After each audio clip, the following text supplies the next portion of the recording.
Hello everyone, এই যে আবার একটি ভিডিও নিয়ে চলে এসেছি। তোমাদেরকে তো বলেইছিলাম আমরা এক জায়গায় ঘুরতে যাবো, যার জন্য টিকিট কাটছিলাম। তো আজ হচ্ছে সেই দিন। এই যে আমি আর ও রেডি হয়ে গেছি, মাও যাবে সাথে।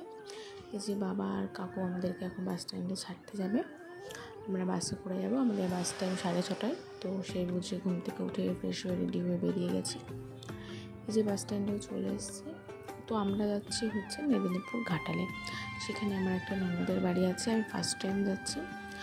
তো এই যে বাসে উঠে গেছি, এই যে বসে পড়েছে আমাদের সেটা। উনি আবার ফোন কল এসছে, ব্যস্ত মানুষ তো। তারপরে বাসে ছেড়ে দিয়েছিল, তারপরে মাঝখানে ভিডিও করা হয়নি, কারণ আমি খুব সুন্দর বাস জার্নি করতে পারি, তো ওই কারণে আর কি সে ব্যাপারে নাই বললো। তারপরে এই যে একটু মিষ্টি নিয়ে নিচ্ছিলো সবার জন্য। তারপরে যে তখন পরিবেশটা পুরো আমার বাবার বাড়ির মতো, মানে আমার বাবার বাড়িও গ্রাম্য পরিবেশ, এটাও সেম। তো বেশ খুবই ভালো লাগছে আমার এসে, মনে হচ্ছে যেন আমার নিজের এলাকায় এসেছি আমি আর কি। বাবার বাড়িতে তো প্রায় 2 মাস হতে গেলে যাওয়া হয় না, তো এখানে এসে বেশ ভালো লাগছে। তো এই যে চলে এসেছি, তারপরে আর ভিডিও করা হয়নি। অচেনা একটা জায়গায় এসেছি, তো ভিডিও করতে কেমন একটা কাজ ছিল। তো ভিডিওটি কেমন লাগলো তোমরা সবাই জানিও। টাটা।